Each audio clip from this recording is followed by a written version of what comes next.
Okay, boys and girls, I hope you enjoyed looking at the art by Hundertwasser.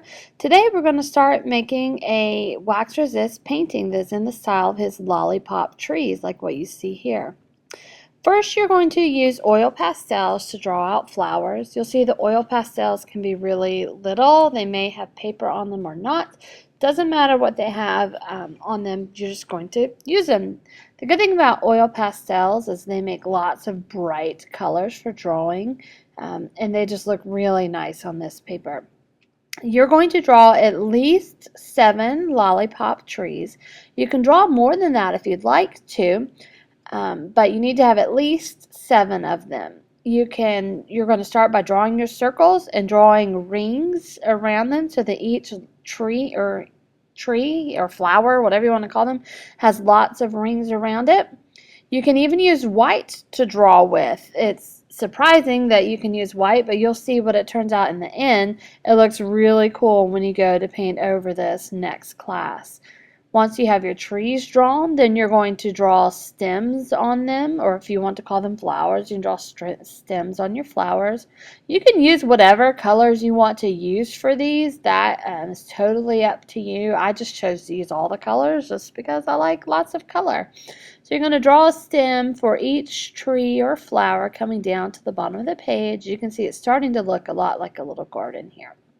Now, you need to decide what kind of background you want to have for your trees or your flowers, and you want to use some kind of line like what Hundertwasser would use. Here I'm making curvy lines to go across mine. You could do zigzag lines, you could do vertical, horizontal, diagonal, whatever types of lines you want to do.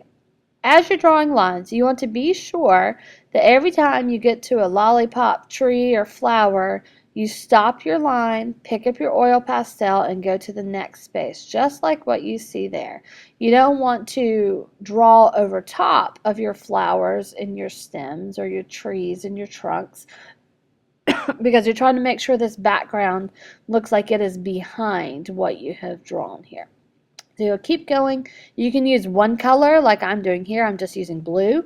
Or you can use a variety of colors. That's really up to you what you want to do. So long as you have some kind of lines drawn in the background with the oil pastels to create an interesting space behind your trees or flowers. Now that you're finished drawing your flowers, you're ready to start painting.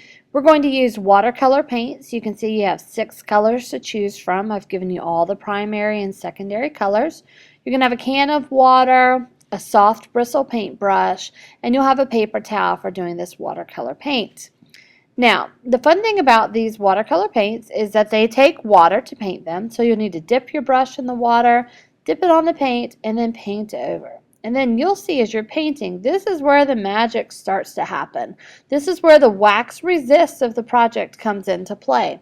The wax from the oil pastels resists the water from the paint. That means it pushes it away. It doesn't allow the paint to go where the waxy oil is. So you can put whatever color you want of paint over any color flower that you are using, and you'll see the color of the oil pastel shows through behind the flower anyway.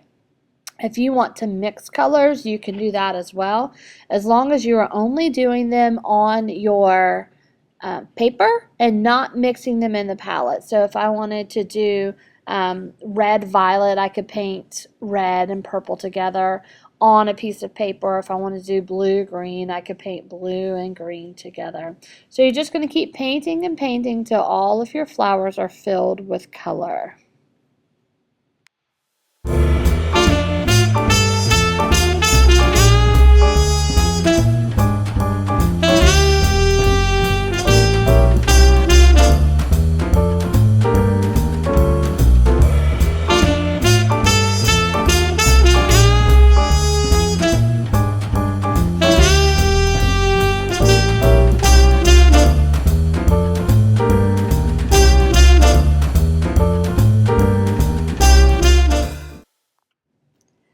Now that you've finished painting your flowers, you're ready to start painting your background. Just like you could choose what kind of lines you want to use, what kind of flower colors you want to use, you can do the same for your background. It can be the same color as your lines you drew. It can be different colors. It can be sky, it can be grass, it can be purple, it can be green, whatever you want to do. I'm choosing to make a rainbow gradient that uses the colors in the order of the color wheel. So I'm starting with blue, and then I'm going to add green. And on my paper, I'm going to mix my blue and my green together to make a blue-green. Remember, I said you can mix colors. You just can't mix them on the paint palettes and the little trays, but you can mix them on your paper. So I'm going to fade from blue to green. Then I'll add yellow, orange, red, and keep going. Remembering that as you paint, you need to stop whenever you get to a flower or a tree so that you don't paint over top of it. You want your background to appear to be behind your trees and your flowers.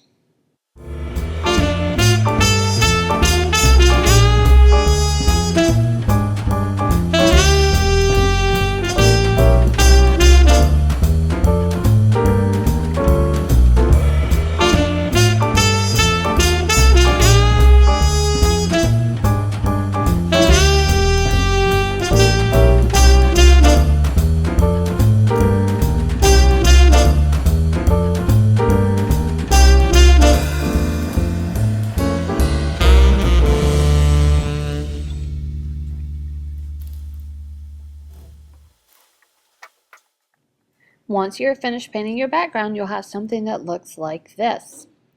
While you're working, think about some of the elements of art you can see in Hundertwasser's work. You'll see he has lots of different types of line, curves, diagonal, zigzag, lots of bright colors. All of these things are features you would find in his work. And I want you to use these ideas as inspiration in creating your own work. I want you to be creative and have a lot of fun with this, but still implementing elements of art you would see from Hundertwasser.